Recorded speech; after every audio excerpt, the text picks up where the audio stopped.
Welcome everybody to 52 Living Ideas. I am your host, Evanique. Shrikant cannot be here tonight, but we know he's having fun. So welcome. Tonight we will be covering the Gospel of John. Tonight we will be covering verses 9 to 13, along with the Aquinas commentary. So if I could get a reader, that would be great. If not, I can read. So I will start. Just give me 1 second, that way I can pull it up. Oh, Becky, do you want to start? Yeah, I'll read. Can you tell me which chapter it was? Oh, okay, I just lost audio. Never mind. I can, hang on, I can read Evanique, hang on.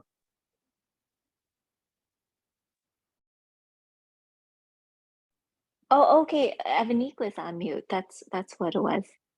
It was me, of course. I'm like talking and no one can hear me. This is going to be a great night, guys. Which chapter was it? It was chapter 15, verses 9 to 13. Okay. All right, so I guess 9 through 13. I could read 9 to 11, and Joe, do you want to read 11 to 13 then? Sure. Okay. Okay, John 15, 9 through 11. As the Father has loved me, so have I loved you. Now remain in my love.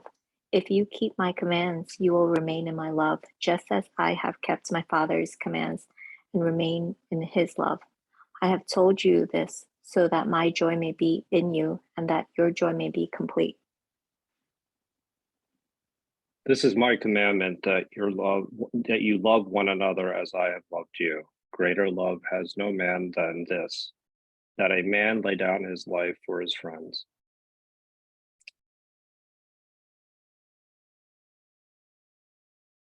You're on mute, Evan. Thank you. So I can also read. I will read verses 9 to 13. And mine is the New Living Translation. So I'm starting with John 15, verse 9 to 13. I have loved you even as the Father has loved me. Remain in my love. When you obey my commandments, you remain in my love, just as I obey my Father's commandments and remain in his love. I have told you these things so that you will be filled with my joy. Yes, your joy will overflow. This is my commandment. Love each other in the same way I have loved you. There is no greater love than to lay down one's life for one's friends. So if anyone has any comments or questions, you can type exclamation points in the chat.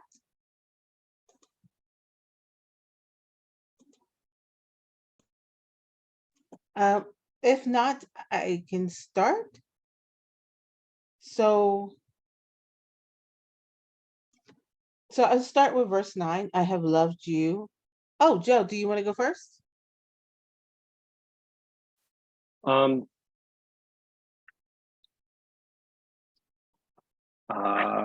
If not, I can go.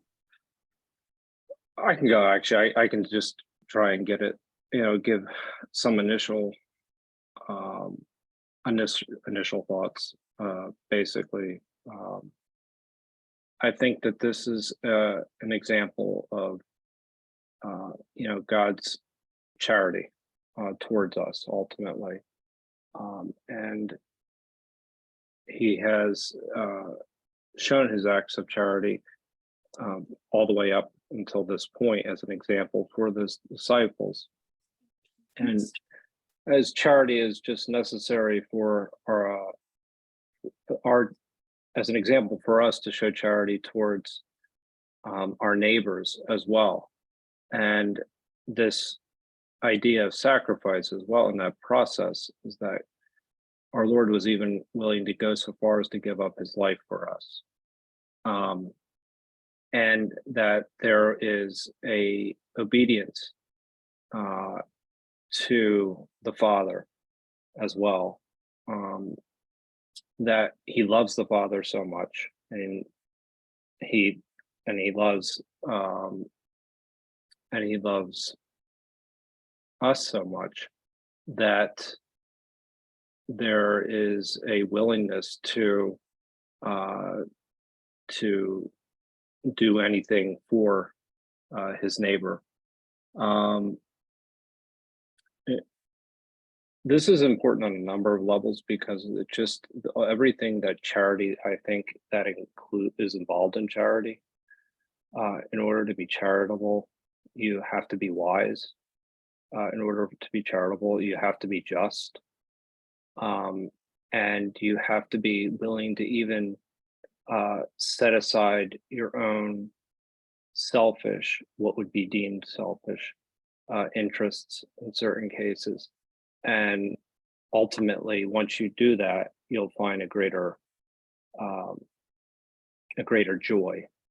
But I think that there's something that's very important in this is that how this relates to all the all virtues, even the theological virtues, that you have faith in something bigger than yourself, and that you have love for your neighbor, and that in practice, that you are able to discern what is the right thing to do, and act wisely. Those are some of my initial comments, and then there's the element of knowing what is truth, but I guess that links back to wisdom, and those are just some of my initial comments anyway. Thank you, Joe. Up next, I have Gary.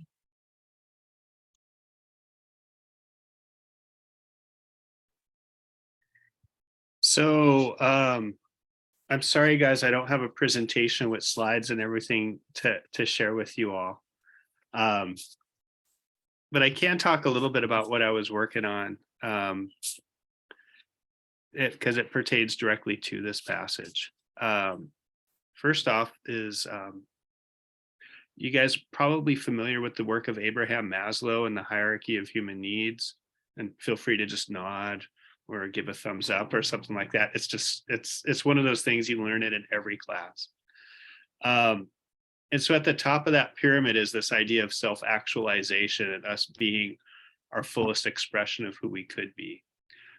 Aristotle had that same idea back 350 BC, which he referred to as eudaimonia, this idea of a flourishing spirit. And we also see this kind of like in the Gospel of John when it talks about eternal life. And I think in previous discussions, I mentioned how the idea of John's eternal life isn't one of longevity, but of quality. It's eternity living that's so abundant that it just like overflows and spills out. You know, it affects everybody and everything that's just around us because it's just so abundant. So this is all part of like my thesis and what I'm trying to develop on it. But what I've kind of done is something that Shrikant has kind of worked on with all these other groups is that we're kind of multidisciplinarians. We're not just studying one thing. We're seeing like a lot of, you know, in especially our comprehensivist seminars, that we're able to see these connections between diverse fields of study.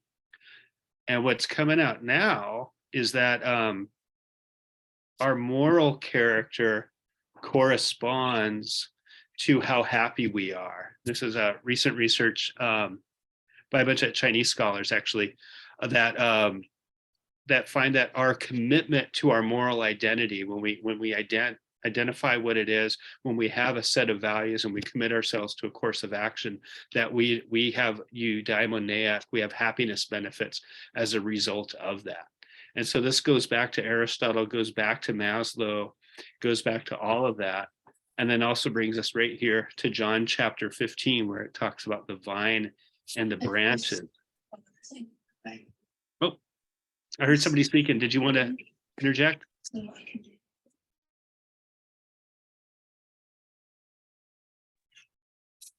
So yeah, so when I'm really digging about this passage, as we go through it, is the key function here is this idea of abiding and being with God and abiding in his love.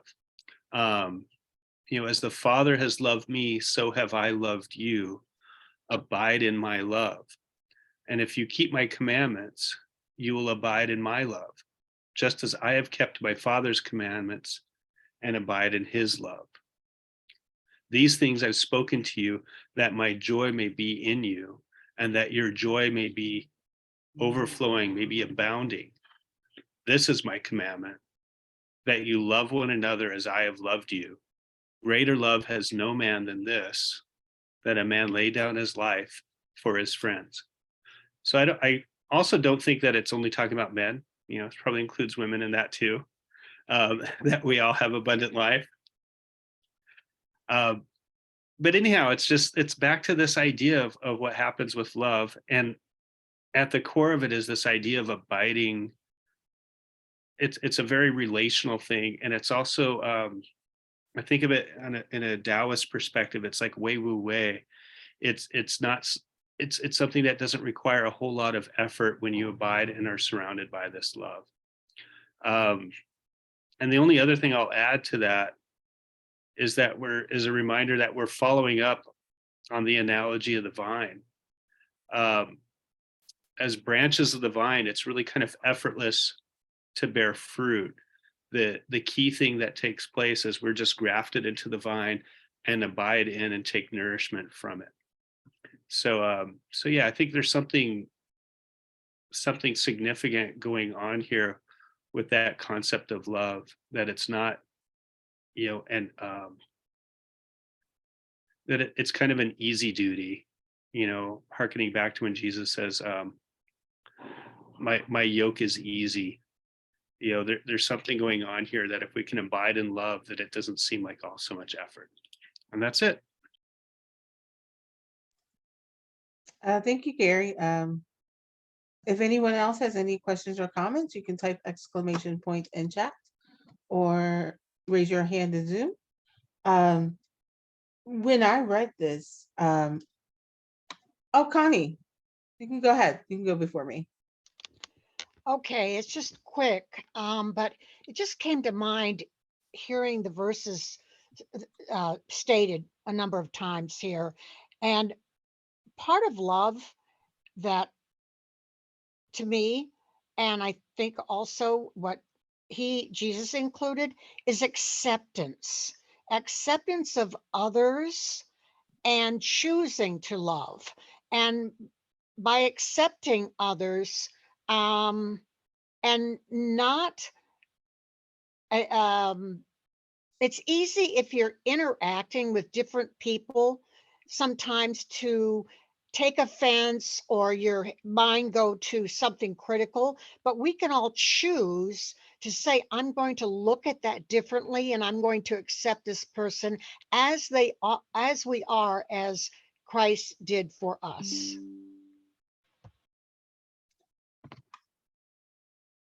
Thank you, Connie. I love what you said about acceptance, because I think a lot of times we don't accept others for who they are.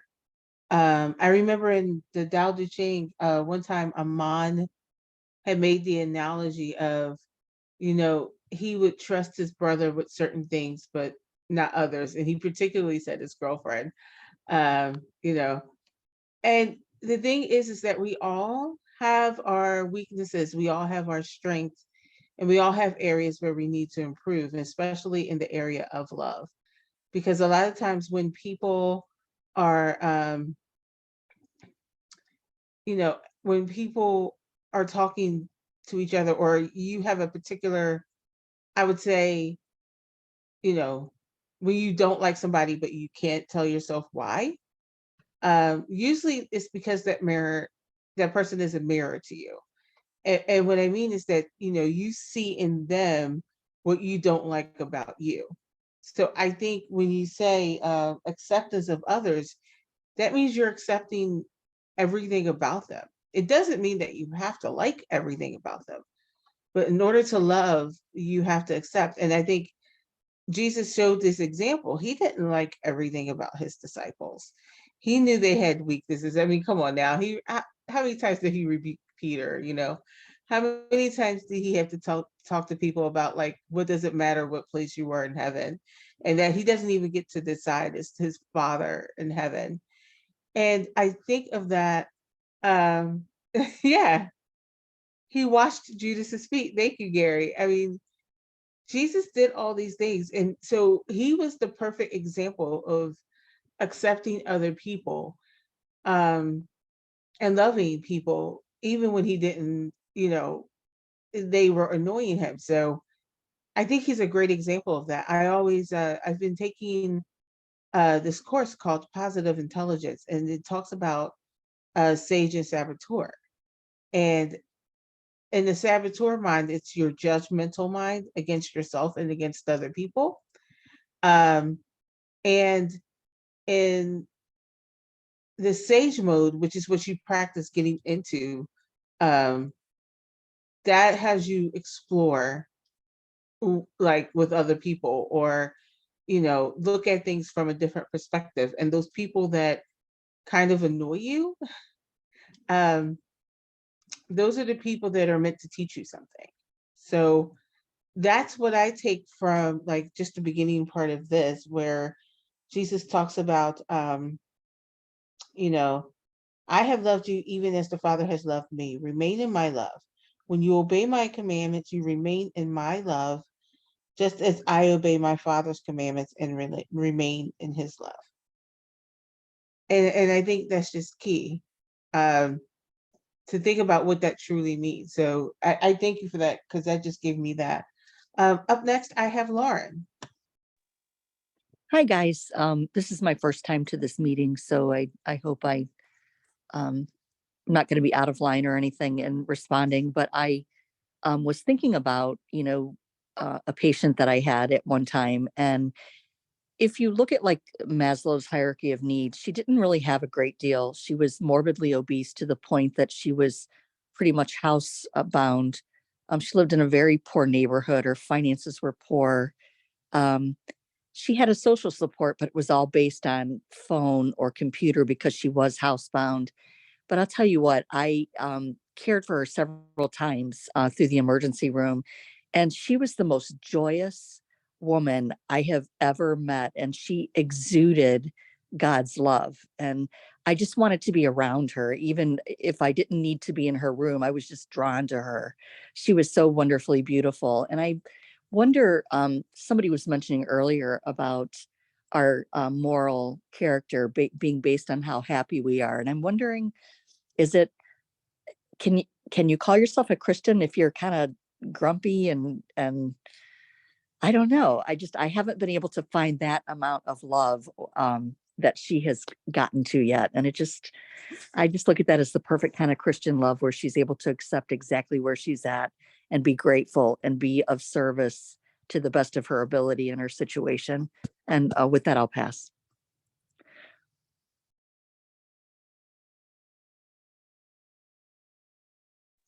I wanted to comment on that. Can I comment on that? Sure, but muted, Sunny, so what we do here, Sunny, is that we can type exclamation point in chat or raise your head in Zoom, and then I'll call you in order. Oh, But okay. next, I have Becky, and then Joe, and then you. Okay. Okay, so when I'm reading this, I think of like, as the Father has loved me, so have I loved you. And so that love is passing on from the Father to Jesus, and he passes it on to us. Now remain in my love. And it's what I like to say, transitive. So it passes back and forth. And it's possible because when we first encounter that second birth, through earlier, I think maybe it was chapter 3 or 4, where Jesus talks about, you cannot enter the kingdom of God unless you've been born again.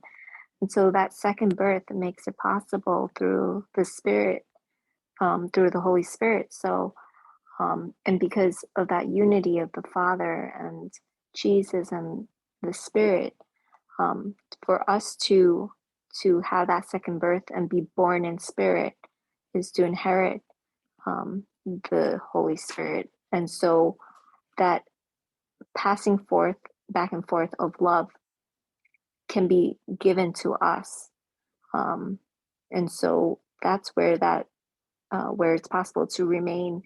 And I think that it's in the act of becoming that we find meaning, because it's continual and and transformative. So as we remain in Him, He changes who we are fundamentally. As Gary had mentioned, grafting. It's we're taking on the nourishment, and we become more and more like Jesus. And and going back to the idea of meaning and joy, I think that it's not just a one-time thing, because a lot of people focus on that one-time thing. Like birth is a one-time action, but the act of becoming, that is going to be made complete through a lifetime of change. And so it's not just a one and done situation, and it's a progress, and it's in that journey that we find meaning and joy. And then it goes on, my command is this: love each other as I have loved you. And so the greatest commandment is love for God with all your heart, soul, mind, and strength. And so how does one do that? Be able to love? Well, it's because God first loved us. And I forget who had mentioned that. Maybe it was Ron. And so by God loving us, we can enter into this unity and fellowship with Jesus, and to be in fellowship with Jesus, it's actually dying to self, but it's dying in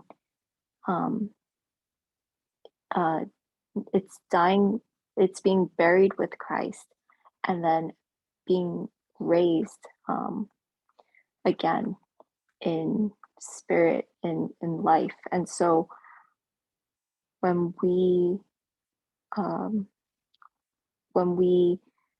are able to take on that new identity, it's all through Christ. And so God loves us. We take on take on the identity of Christ, to be more like Him over time. But when we accept the love of God, we come to love ourselves. And then the second part of the commandment was, love thy neighbor as thyself. And so you love yourself, but that's through the identity of Christ. And it's only through loving God that you can love yourself, and then you can love your neighbor as yourself.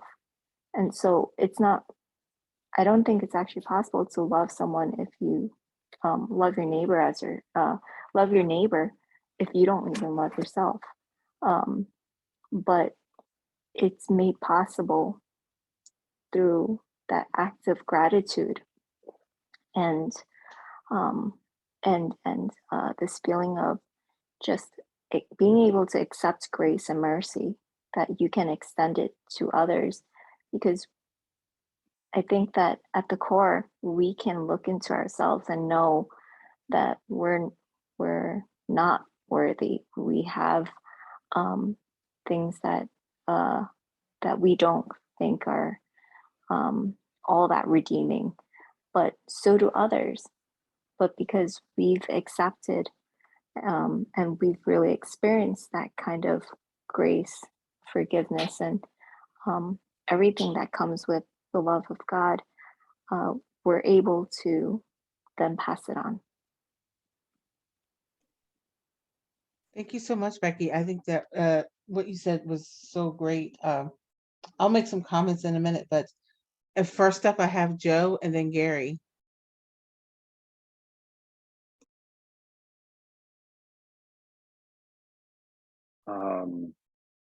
That's really, really difficult to follow. That was amazing.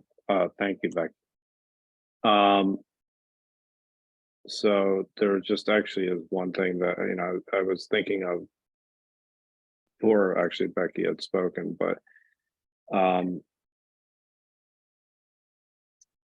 do want to build on the fact that the love of God is and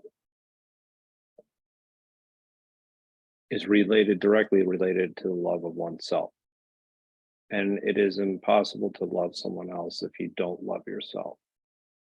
So that, I think, is what true joy is, which means that if you really love yourself, you're accepting yourself for who you are. And if you're accepting yourself for who you are, it gets back to the moral character that you start to see the importance of in that process. Because you are able to accept yourself, love yourself, you kind of are able to discern what is right action. And by that, I mean, you have a love for virtue, essentially. So this idea that you can start to accept yourself and see yourself as a child of God, then you start to love what is true, and what is true, you know, what is truly good, what's worth pursuing, is what Gary was talking about, how our moral character is actually directly related to our happiness, and that is directly related to God's teachings. And so they're all aligned to one. And there's a journey that we have to go on in order to do that. And so by essentially following Christ's example,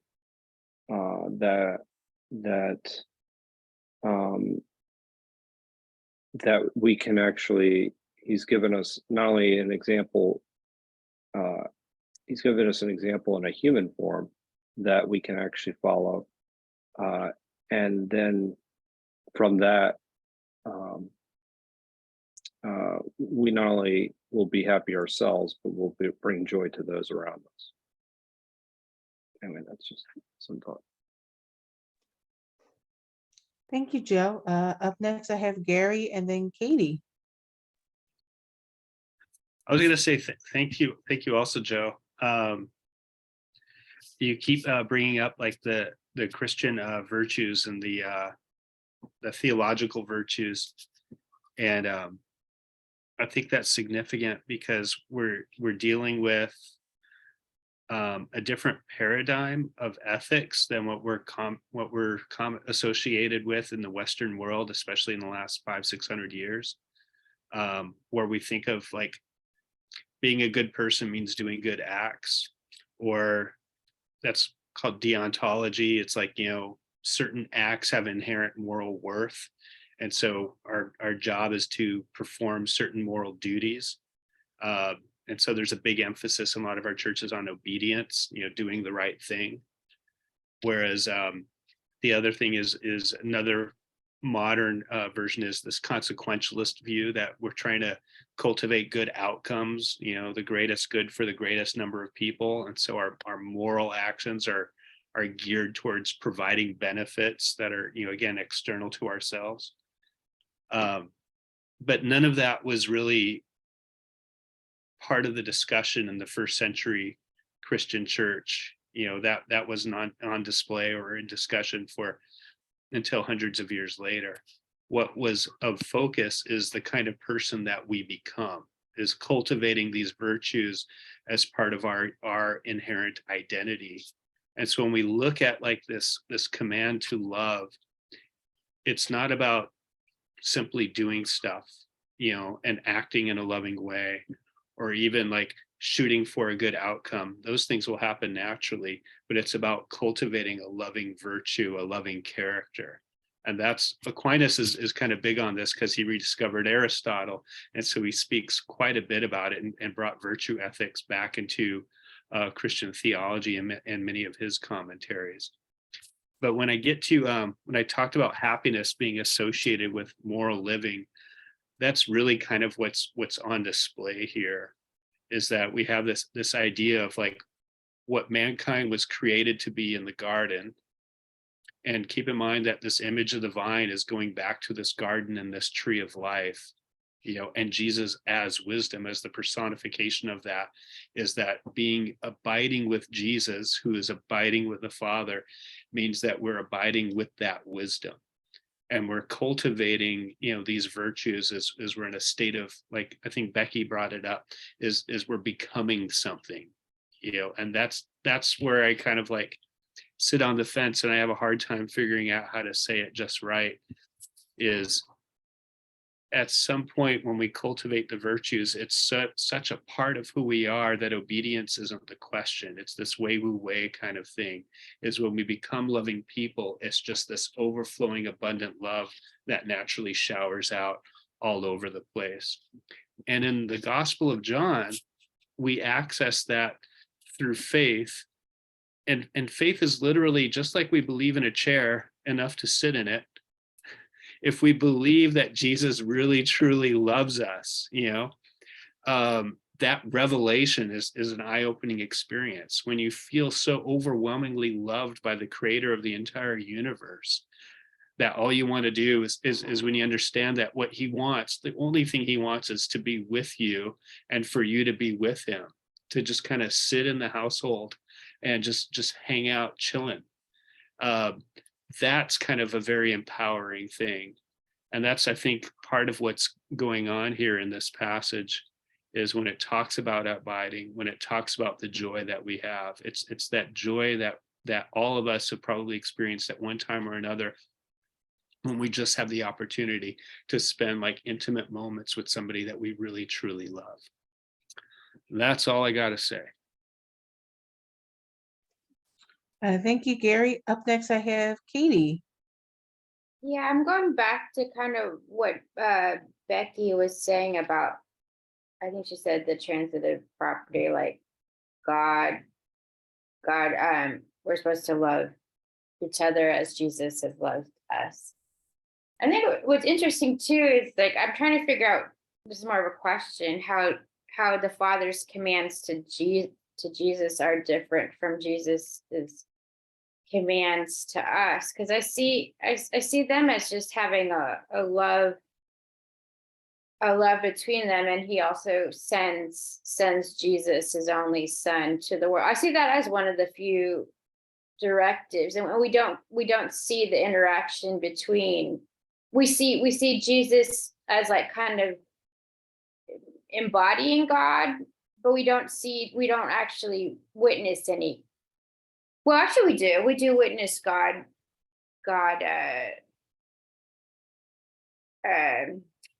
glorifying him, but we see less, we don't see direct conversations between them. So I'm curious how the commands from God to Jesus are different from Jesus to us. Thank you, Katie. I just have some really quick thoughts, and then I'm going to go to you, Joe. So I think when Becky was talking about, loving yourself, and Becky spoke about gratitude and accepting grace and mercy. I think that's the key in loving yourself, is accepting the grace and mercy in yourself. And Joe said it, that it's impossible to love someone else if you can't love yourself, because you don't know what to do with that love. And Gary also had brought up a point about acting loving or doing loving things. It doesn't mean that you love. I mean, one of my favorite scriptures is 2 Corinthians 13, where it talks about love, and it says, one of the parts is that if you talk about, I should pull this up, but basically it's the whole point is that you can have faith, you can have hope, you can have all these different things, but if you have not love, it means nothing. And I think that's key. It's like we can put on a show, we can do all these works of charity, we can feed the homeless, give all our money away, and it means absolutely nothing, because Jesus knows what's in your heart.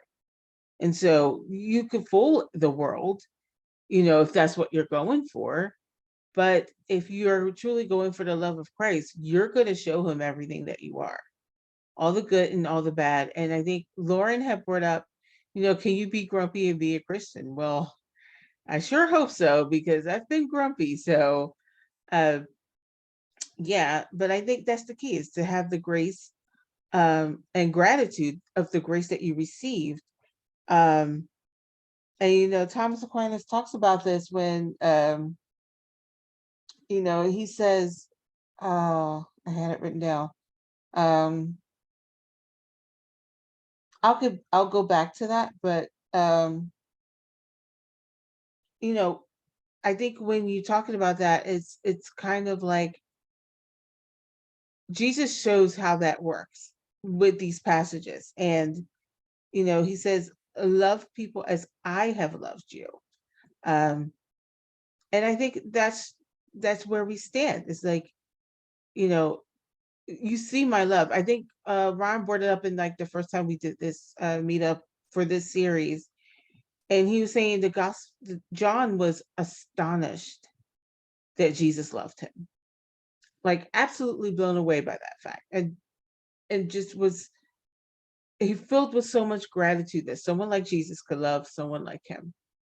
And I think that's where he got his esteem from, is that Jesus loved him. And I'll say one more thing, and then I'm going to let Joe go. And it's about the unification of divine and human. Because we have God in us, we're divine. And that to not accept ourselves is not to accept God. To not love ourselves is to not love God. And when you think about it like that, because if you don't love yourself, you're not loving the God within you. So how can you love the God within other people if you don't love the God within you? So it just makes total sense. And Joe, you're up.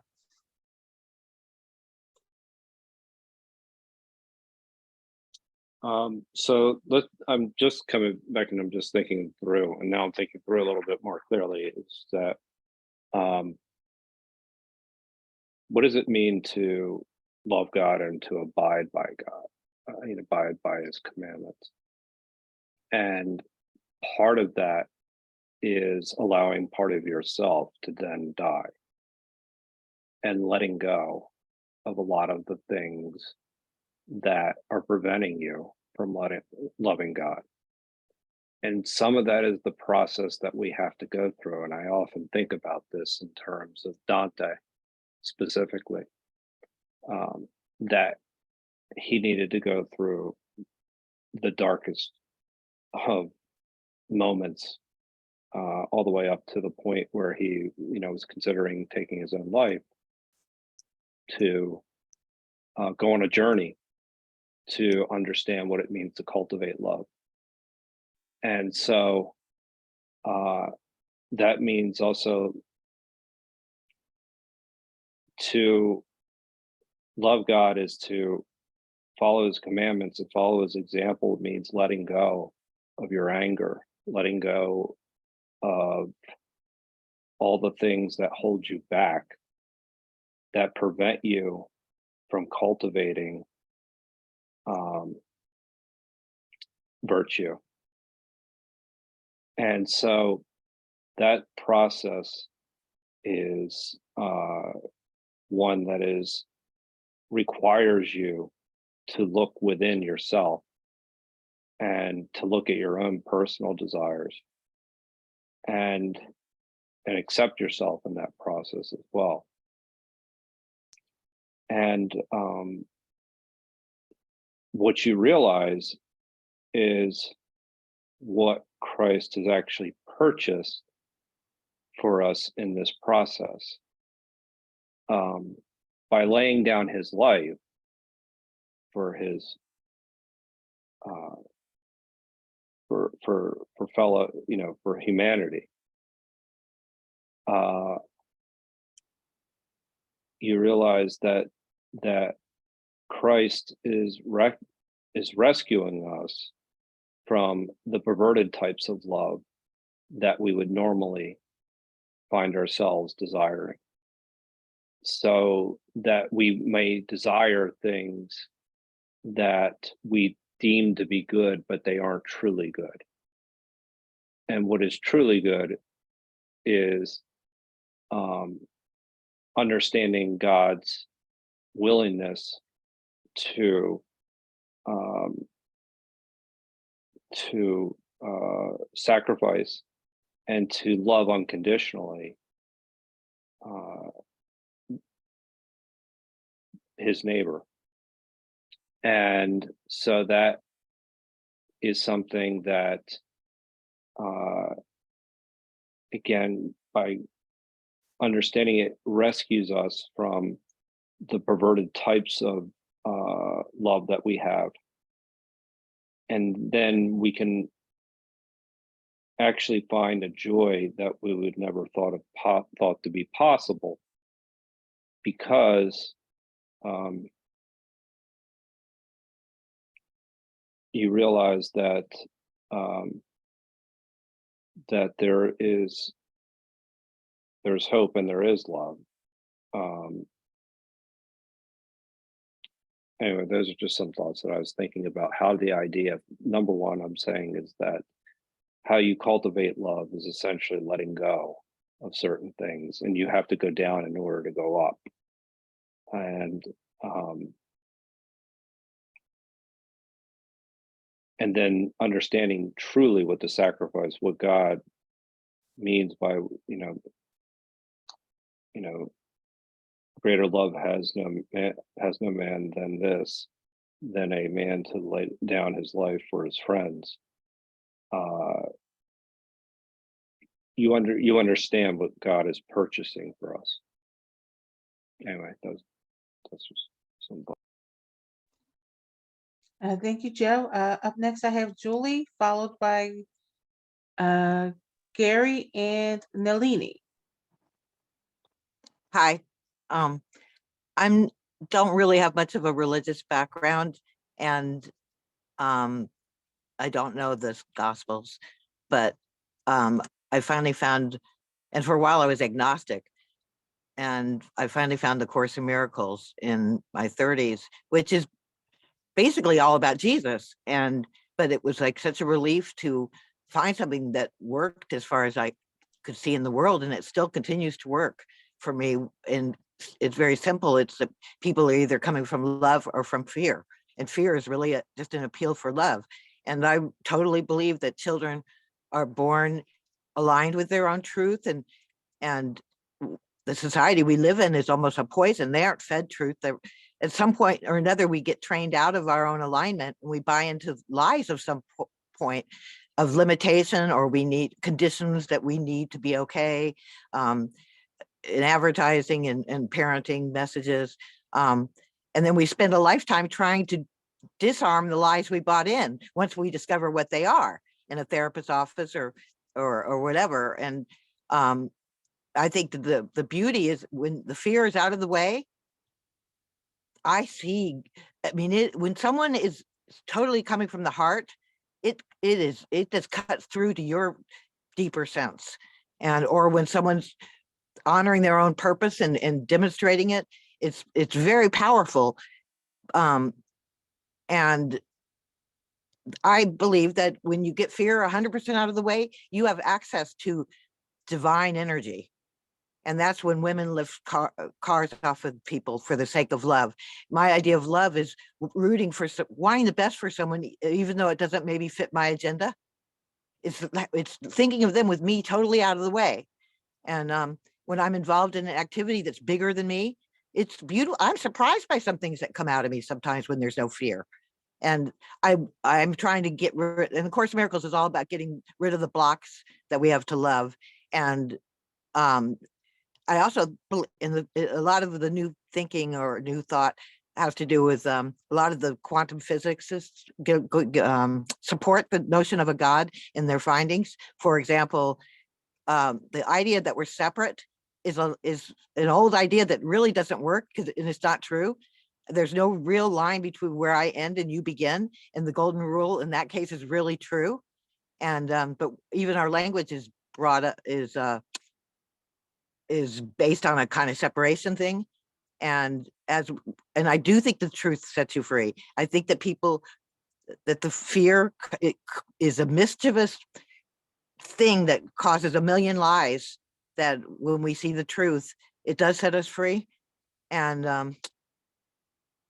you know, the ego, anytime where there's self-concern, it's all about, there's fear present, and it's about manipulation. Agendas are about manipulation, trying to change other people, or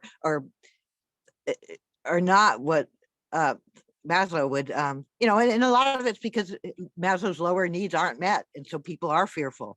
And they don't even, you know, Socrates, if you know know thyself. People don't even know. Course in Miracles says it's a world based on fear, but we are powerful beyond measure because we can make a difference. And we teach. The only thing I don't like about the John thing that we were reading is this obedience and this almost fear-based obey these commandments. But I do like the fact that Jesus sets the example. And when you're in the presence of somebody who's setting a higher example, it is very palpable. And so, and the last thing I'll just say is about loving yourself. I have a hard time with myself. Those are where my issues lie. And I have a lot of fear-based energy when I speak, not so much when I write. But how the fear distorts my message is because I'm needing love. I've got some fear-based thing of rejection, or and it screws up my energy. And I'm working on it. But one thing that's helped me with self-acceptance is the saying that goes like this: humiliation is what happens when you make a mistake and you don't have God in your life. And humility is what happens when you make a mistake and you do have God in your life. And I'm learning to be more accepting of my wounds, and like, welcome to the human race. And it was egotistical to think I was that different. And so I'm making progress, and that's what it's about. Thank you so much, Julie. I think one thing I just wanted to say really quick is that you brought up this new, well, it's not, well, you brought up this new thing about fear that we hadn't talked about yet. And I think it's great that you brought that up, because you're right. Like, I think you fear, I think it's important to discover where the fear is coming from. Like, what are you attached to that has you fear something?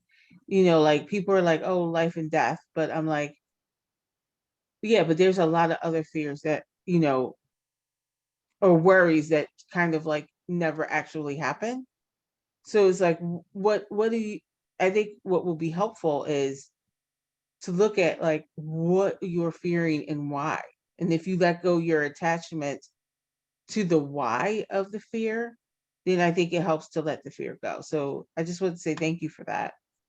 Yeah, and one last second. thing, Mother Teresa has the saying, do it anyway.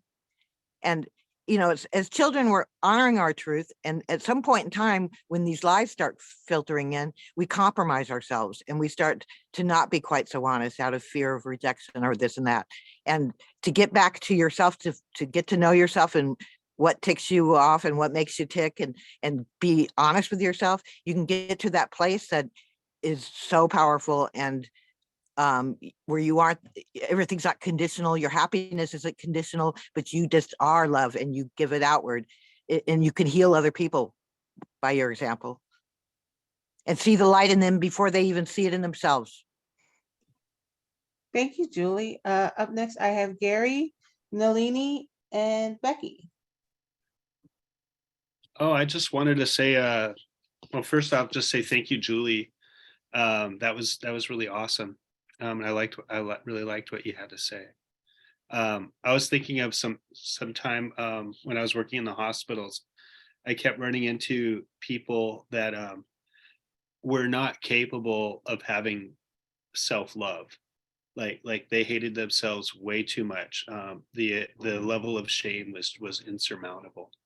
And so that was kind of like one of my jobs or clinical priorities, was to kind of like shed away the cliches of clinical practice, all these things that we say, because to tell that person that you can't love others until you love yourself is not at all helpful, because they don't even know where to begin to start to love themselves.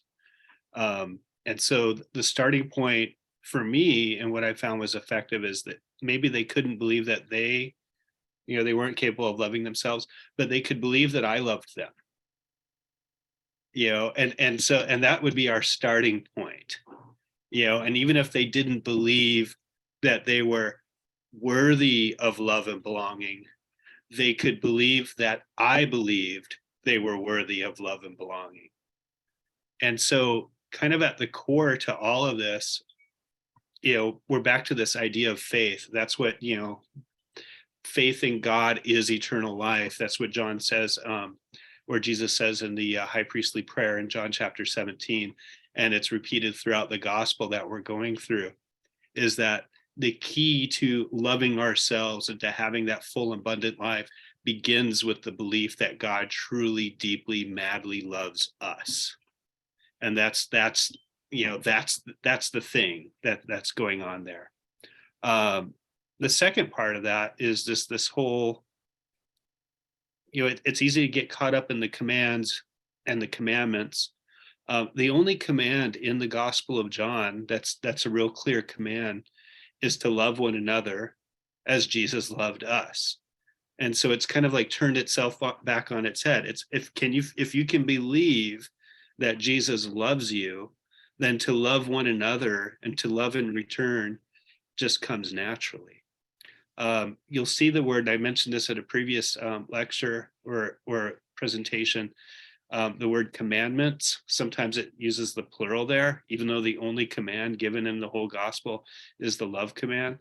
And that's because all the commands of the Hebrew Bible were summed up in the command to love. It was already a foregone conclusion that if you love God and you love one another, you have fulfilled every other command in the Bible.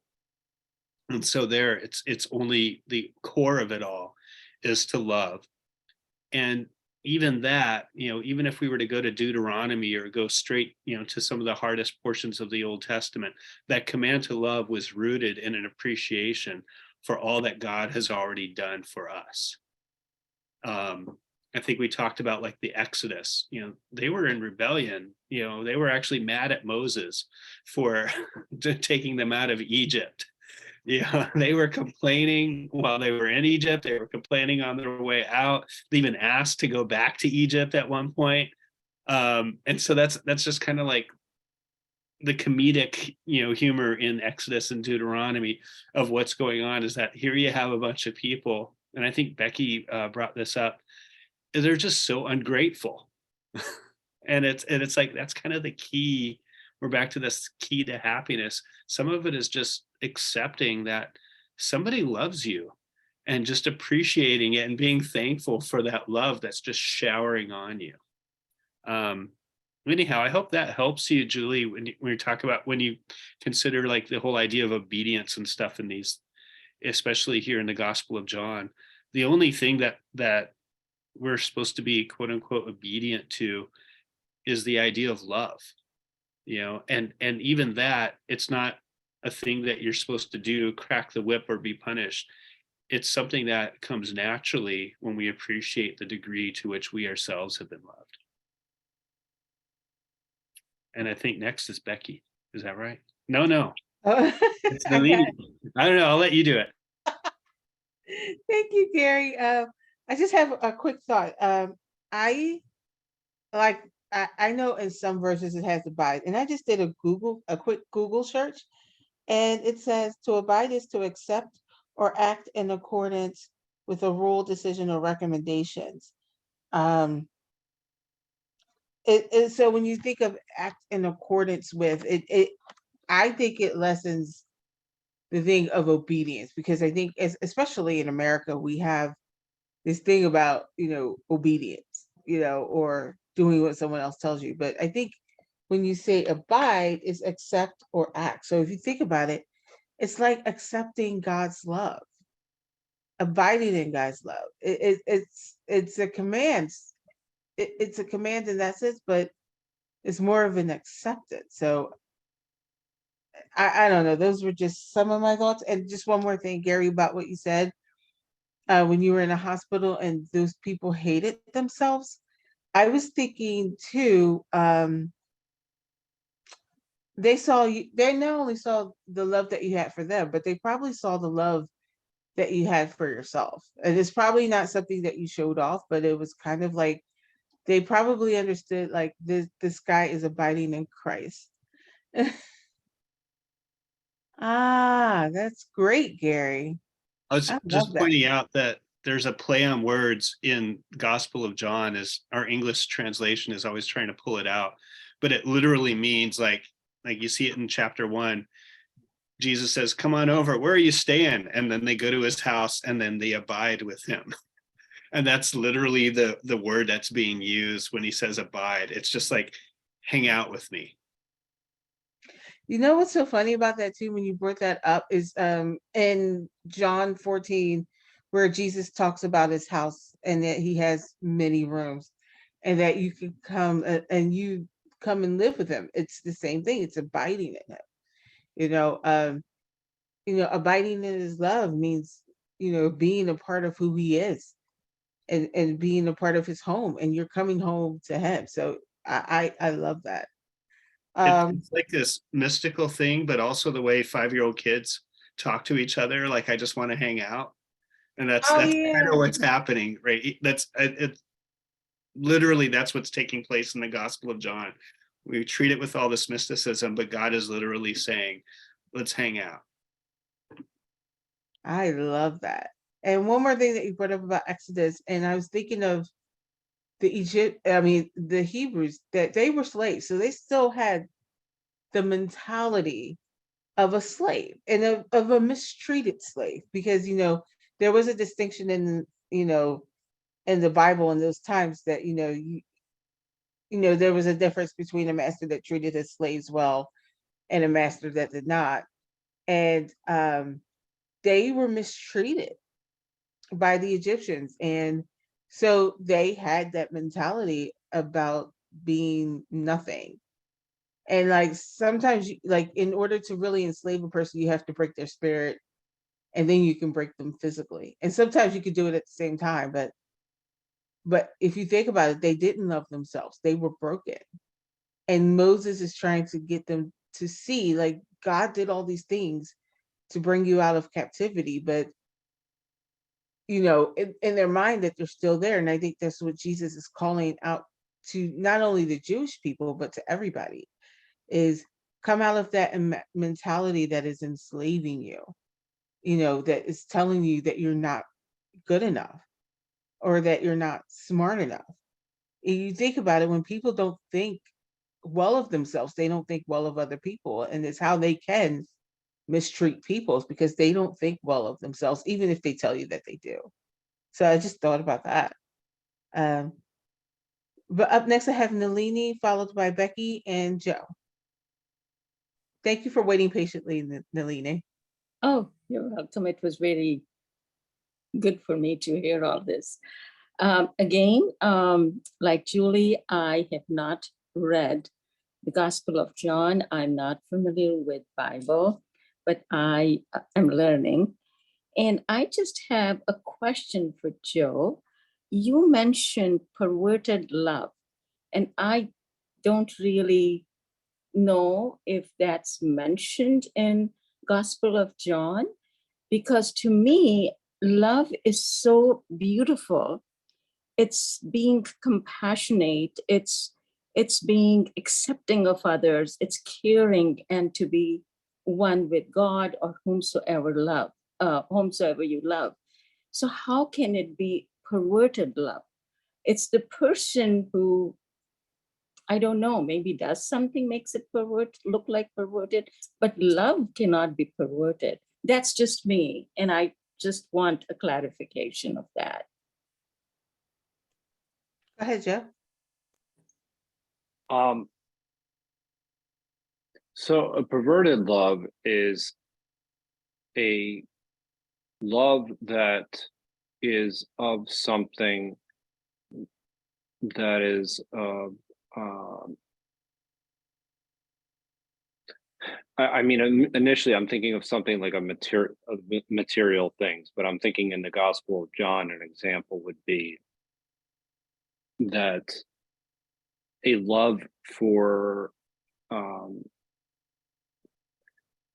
when Jesus is criticized for curing somebody on the Sabbath, where there seems to be more a love for this kind of a institution rather than a love for what actually God did, the actual act. And so when I say perverted love, love in itself, yes, it's always beautiful, but sometimes people love things that are that I would say that are more ego driven than they are driven by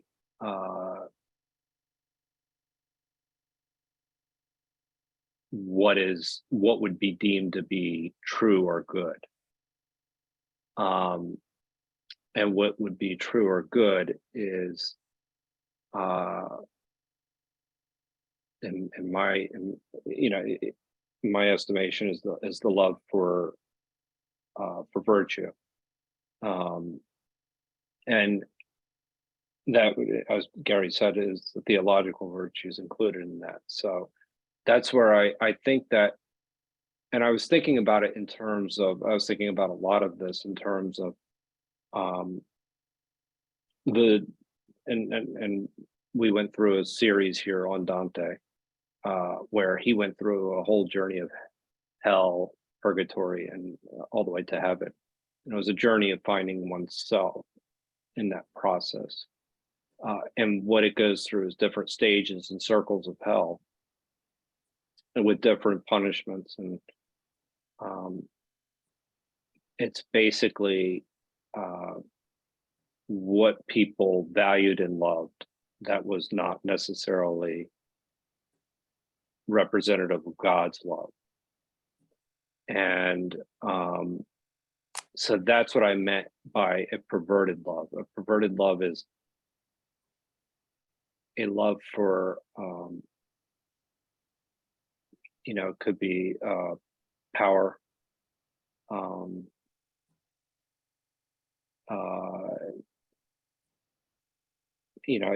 status, things like that. That's what I meant by, so, and it's really kind of, it's just a misguided, yeah, love for money, things, material objects. So that's how it can become perverted. You can actually love the wrong things, if I'm saying that properly.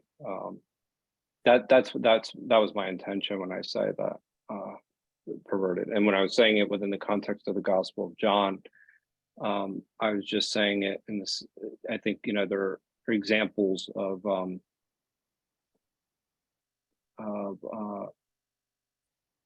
just how, yeah, I mean, the miracles that he performed, and how there were criticisms of those miracles. And so that there, you know, there would be no reason to criticize doing an act of good, right? So anyway, those are my initial thoughts anyway. Thank you, Yeah. Joe. Nalini, did you want to follow up? No, I am still confused. So it could be just me. I am sure you explained it very well, but I am still, because when we talk about materialistic things, that is not love. That's being materialistic. That's totally different from loving someone. I mean, that's I might be totally wrong, but I just I was confused. But thank you. Yeah. Oh, go So ahead, Joe. I guess I would just say that if you love a material thing, and instead of loving an individual, Mhm. that's a perverted kind of love. And I think there are people like that exist in the world that love objects over people. And I think that's perverted in Okay. some sense. Okay. Thank you. Yeah, and Nalini, you can also think of it as, the Gita talks about it as attachment. That you're attached to things that are not in the center, and it's keeping you away from the center. So in that sense, it could also be like that if you think of it as attachment, because especially here in America, we use the word love so freely that it almost loses its meaning. So I think, and not saying that, Joe, I'm not saying that you did that, but I just think, like, we as Americans, we look at love of things, but I think it kind of has a similarity to the attachment in Gita.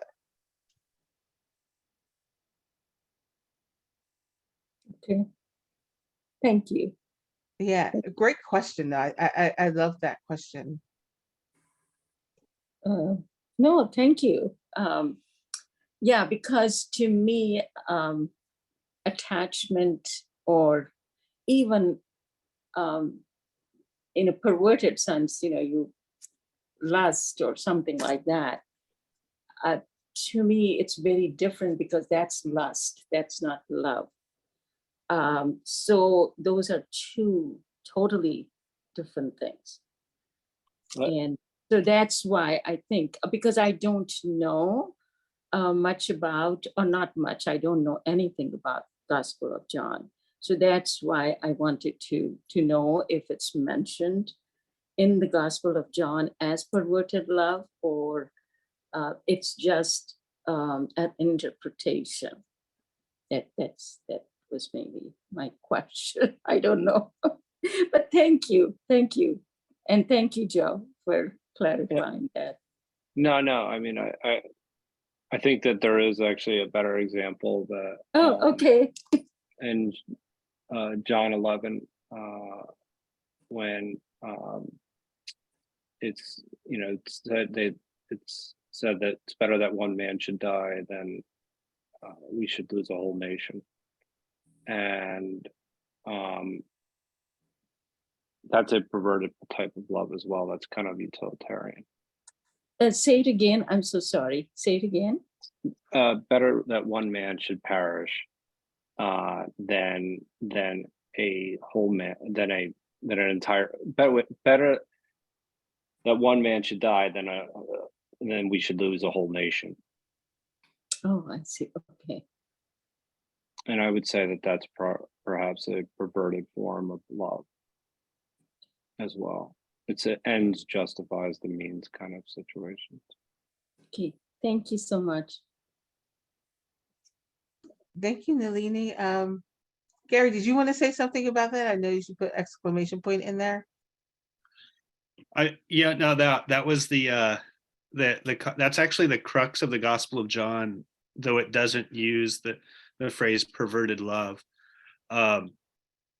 The opponents of Jesus have their own agenda. Much of it is very political. And so they're constantly rejecting him because they themselves feel threatened. Their own position, their political power is threatened. And so Joe was mentioning is that's the culmination of it, is Jesus actually performs a resurrection, and they come together, they have this meeting, and they say, what do we do? Everybody's going to start believing in this person, and it's a threat to our own status. And so the high priest says, well, it's better for one man to die than for us to lose our whole nation. And so at that point, they plot to kill Jesus because they themselves are threatened, but under the guise as if it's the better thing to do because it preserves the nation and it preserves the people, because they're still living under, colonial rule of the Roman Empire. And so that's kind of this a love or an attachment that justifies killing somebody, performing an evil. In modern ethics, they refer to it as dirty hands ethics. We believe that the ends justify the means, and so we make excuses for getting our hands dirty, and we call it a good deed, or even say we're motivated by love. That would be, say, a perverted love. I hope that clarifies. Yeah, no. Joe, when he gave the example, I understood at that time. It's just because I have not read it, so maybe I shouldn't have even asked the question. But I absolutely disagree. You should have definitely asked the question. That's how It's a very that's good what we question. do. Yeah. That's what we do in 52 Living Ideas. We ask questions, and that's how you understand. So please always ask the question. Thank you. You're welcome.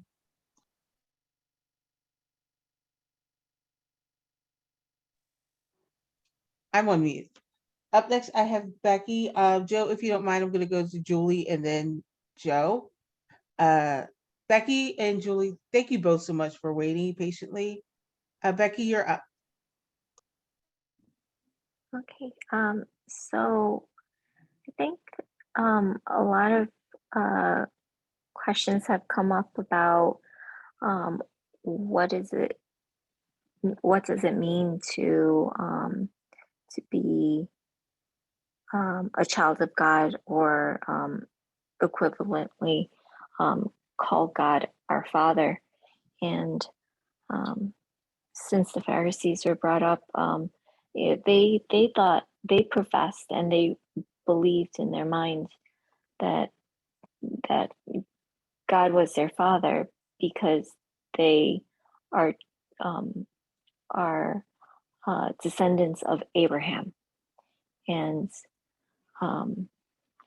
Jesus had called them out on this and said, yes, you are descendants of Abraham, but you are not children of Abraham, in that it was not through faith, it was through bloodline.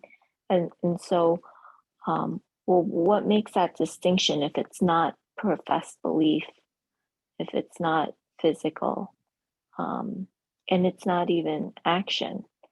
Because a lot of what they were doing outwardly seemed to have been in accordance to obeying commands. And I think Julie had mentioned, there's a lot of emphasis on obeying commands, and how does that really get reconciled with the idea of love? And but if we go back to the reading that we had today, as the Father has loved me, so have I loved you. Now remain in my love. And so it's this remaining in, it's being in. It's not what you profess, it's not what you do, it's the act of being. And what happens when we aren't? When we aren't, we're double-minded. There's hypocrisy, there's cognitive dissonance. We can believe one thing and act another. We can act one thing and believe something that's contrary and have no guilt, no issues at all. And our conscience is clear. But if you are, and that's what it is to remain in his love, is that it takes on, you take on that love. You have been radically transformed from the inside. And it's the being that over time, your mind, your action merge together so that that gap closes. And that is the evidence of remaining in love. And so it's not that that you have to obey the commands in order to be a child of God, to call God your Father, because that's been initiated through God, not through us. It's that process of being a child of God is because God loved us, not, and it's not possible for us to love him if he had not initiated it. And so it's the key here is really that remaining. When we remain, our actions and our beliefs become one. And then I think I want to read from a different book, 1 Corinthians 13, just to emphasize the importance of love, but also like to call out, the actions. Actions done without love is nothing. But then when it does describe what love is, it's all about what's happening on the internal. It's about character. And so, okay, so 1 Corinthians 13. If I speak in tongues of men or of angels, but do not have love, I am only a resounding gong or a clanging cymbal.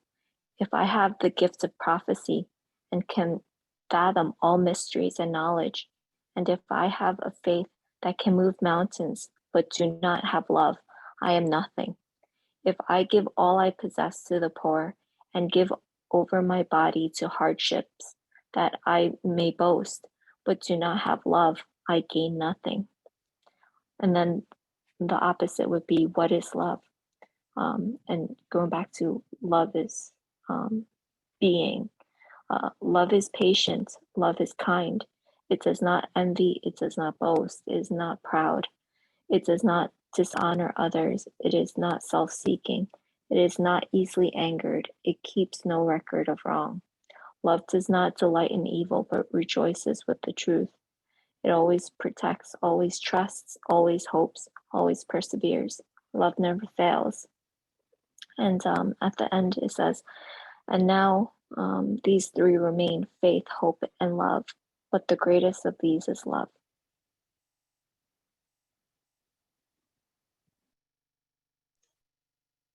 Thank you so much, Becky. And thank you for reading that.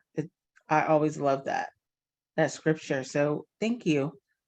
Up next, I have Julie, followed by Joe. Yeah, I would totally agree with Becky on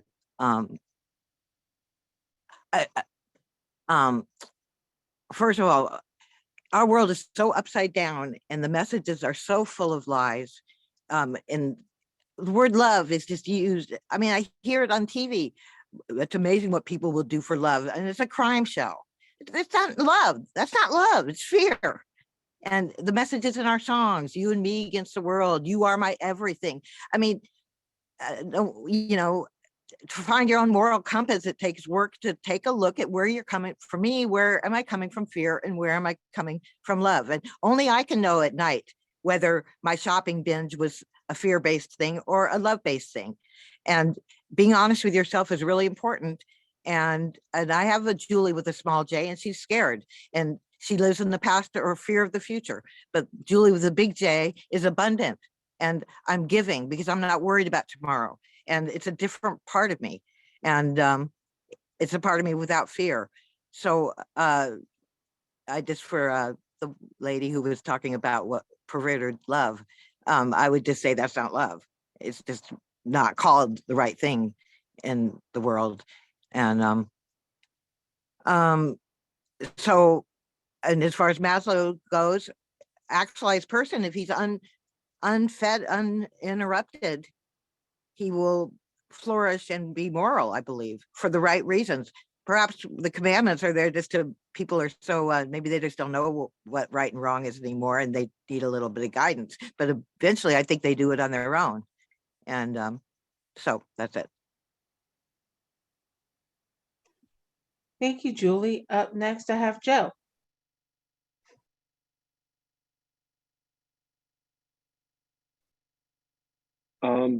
Just something that I was thinking about is that something that Gary said that really struck me is this idea that people that the people that were in the hospital that didn't feel like they were worthy of love, and that there are individuals in the world that don't feel like they're worthy of love and they act out in a different way. And I think that this is what this passage actually speaks to. That God has showed you to love people in spite of them not loving you or acting the way you would maybe hope they would, and to show them love anyway, because people may be angry acting out towards you, but you still are if you're really embodying what Christ stood for, you would love those individuals who don't feel like they're worthy of love and who are angry. And you would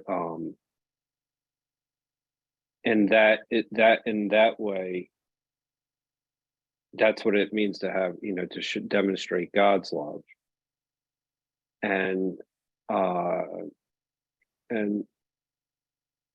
it's really easy to love somebody that's really kind to you, that's good to you, and that's just, or even just not even to you, that's just a good person.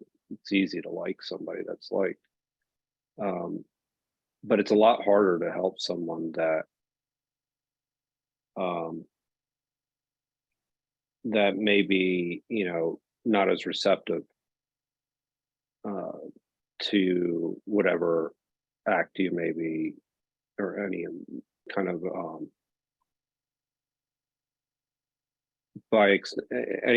any kind of display of love. So somebody that may be difficult. And so if you think about this, even that people are difficult that you deal with, that you have to love them anyway. I mean, that's what it really means to follow God's commandments and his example.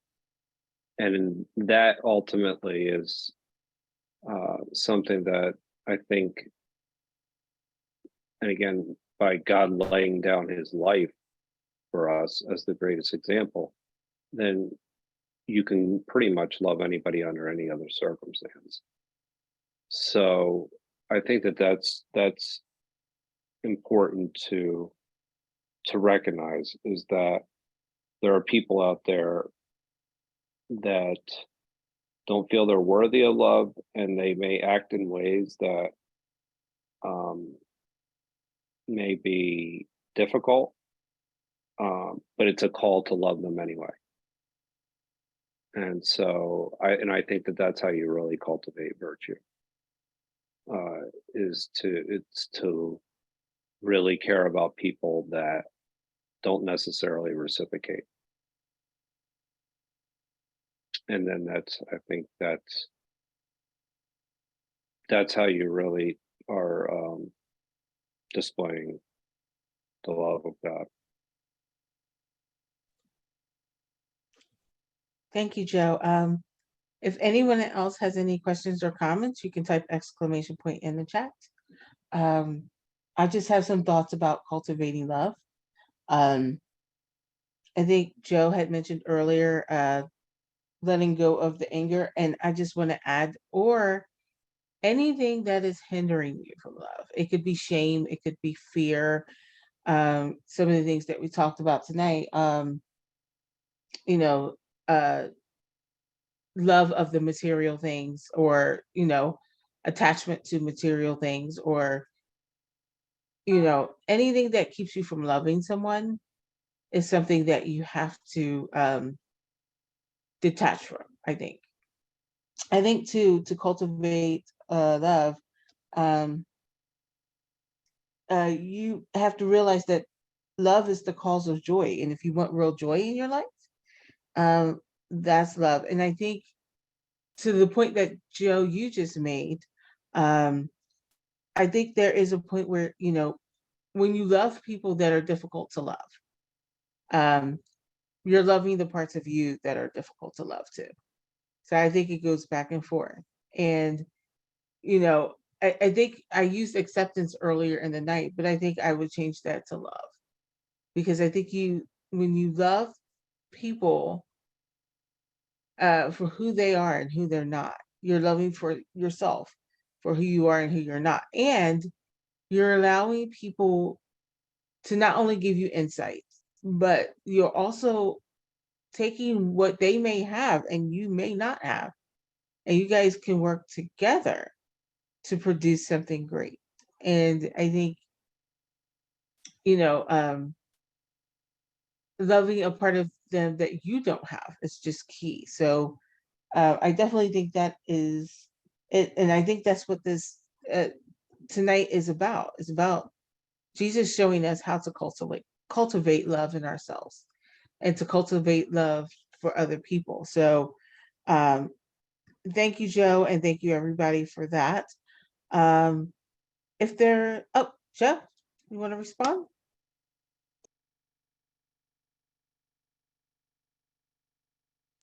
No?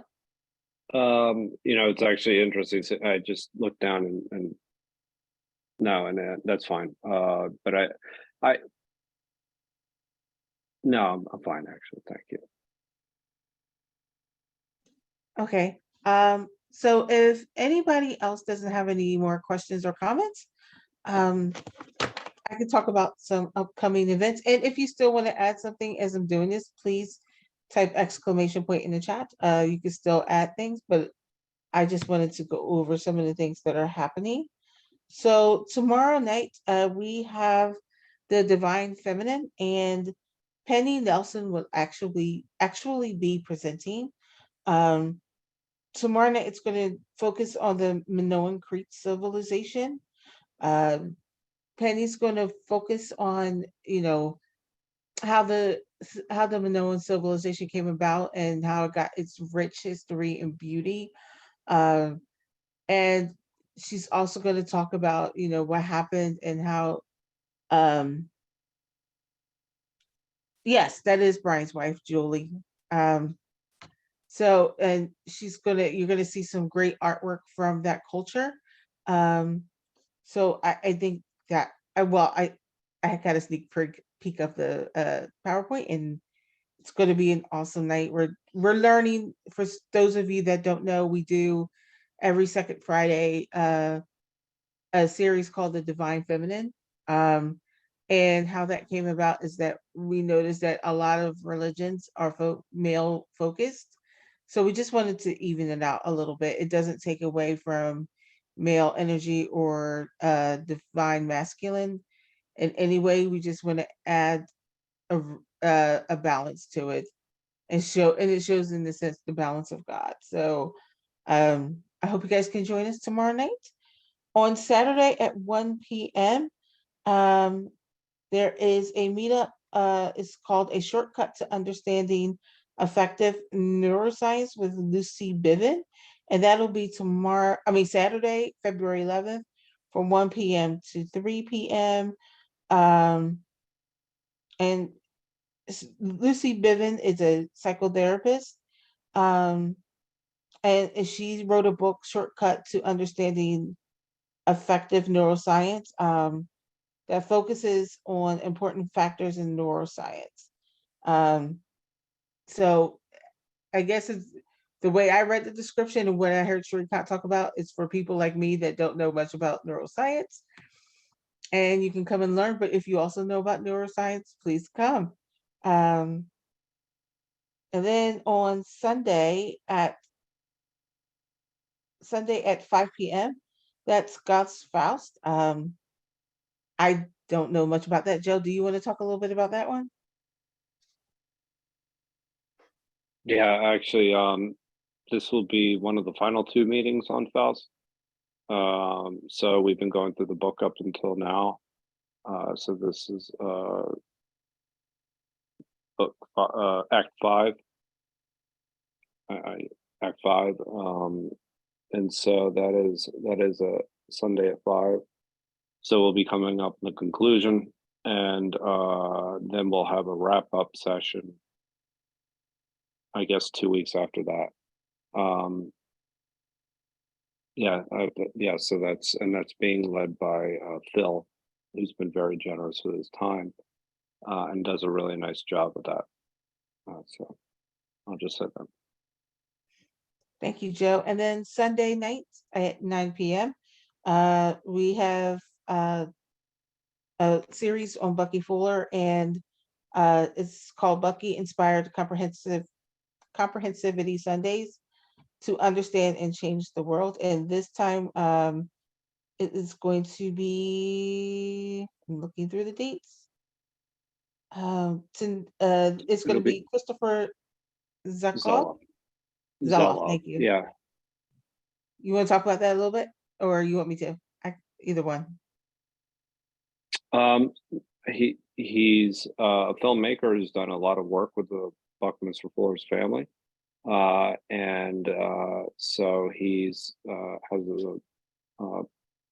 a deep understanding of Buckminster Fuller and his philosophies, and essentially his ecocentric approach towards design.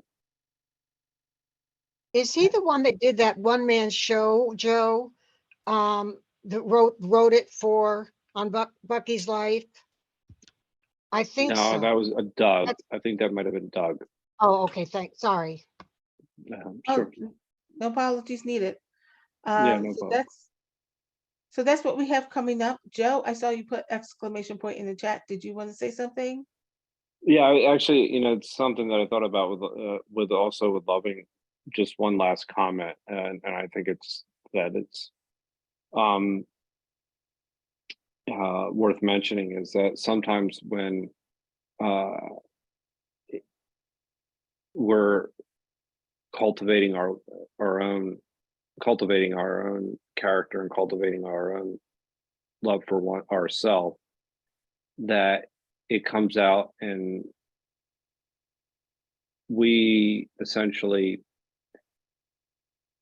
are, if we're loving somebody that actually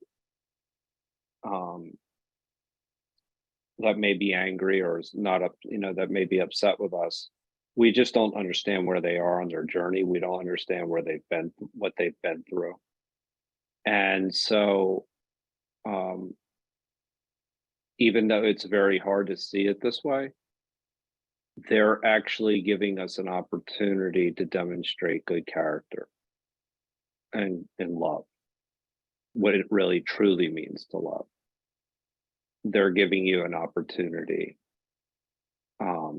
to love. And if you can see it in that way, then I would say you're really embodying what Christ has taught us, by not only cultivating the love in yourself, but you're cultivating the love in others.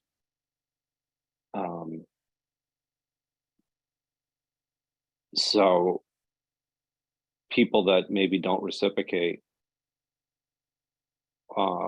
it's important to try and view it as, or no, not try and view it, is to understand that it's a gift and that it's an opportunity to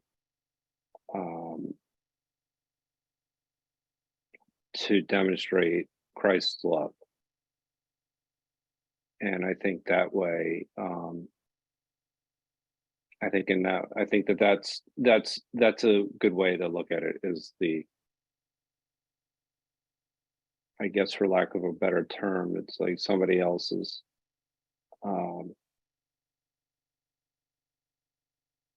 helping you become closer to God. I love that last part where it's helping you become closer to God. I do love that. So thank you. Up next, I have Julie, followed by Nalini. On living a virtuous life being akin to happiness, coming from love or abiding in love also often gets a similar rap as giving. When you actually give without concern for yourself, without any expectations or strings, you get something in the back door, which is beautiful. You get wouldn't know it ahead of time. I have a friend who gives, and I know she's always coming from fear. She's always counting what she's losing. But when you genuinely, that's not giving. That's got a string. But when you genuinely give in the present, without any agenda, you do get a feeling, but you don't know ahead of time. And anytime you have an agenda, you got to take a look at whether what you're doing is really fear-based. So anyway, thanks. Thank you, Julie. Up next, I have Nalini. Hi again. First of all, I wanted to thank you all for the last comments on love. Joe, that was beautiful, and Evanique, that was beautiful too. I just have a question for Becky. Becky, since I don't know, I know what you said. It was so beautiful about love, but I don't know where it comes. You did mention, and I couldn't get it. But you also, if I heard you correctly, I may not have heard you correctly. I think you mentioned something. If I take it that he is God,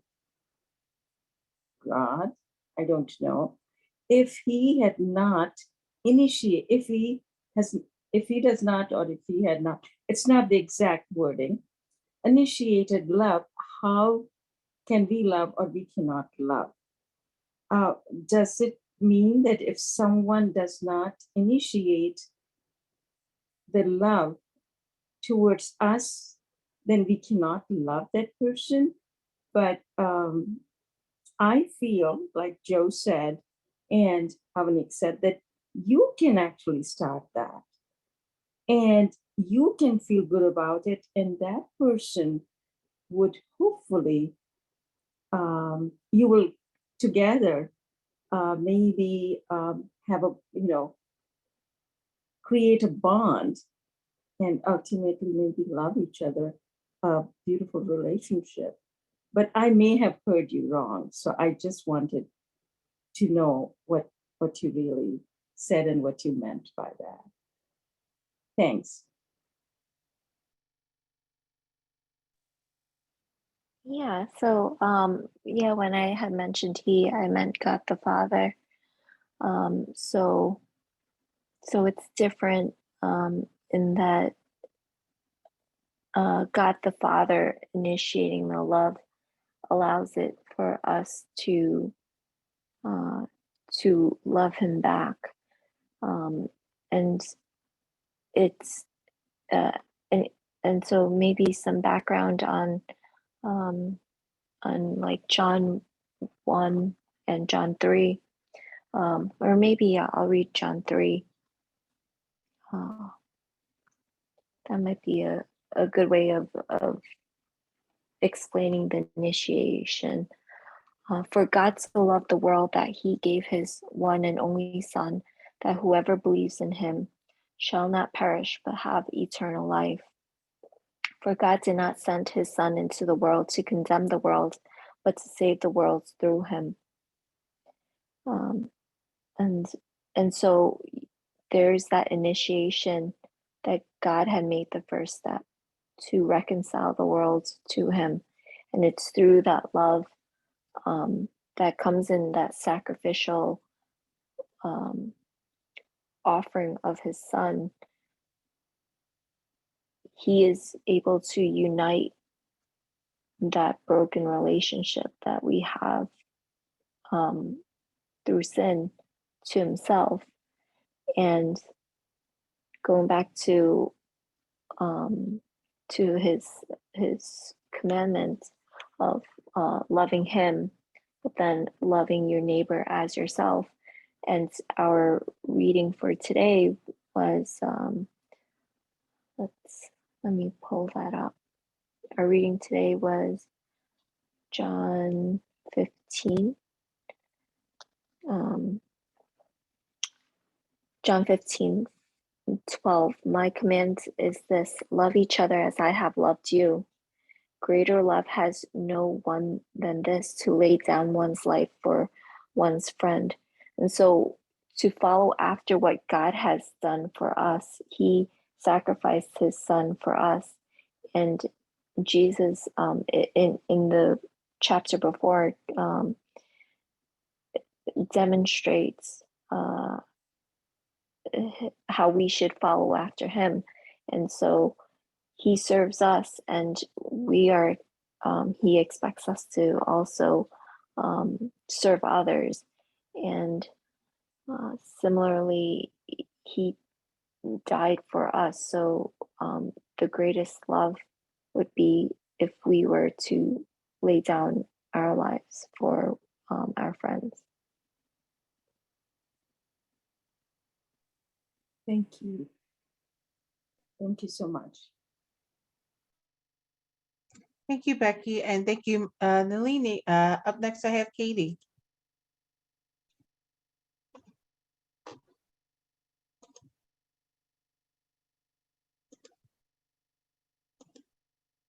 Did Katie leave?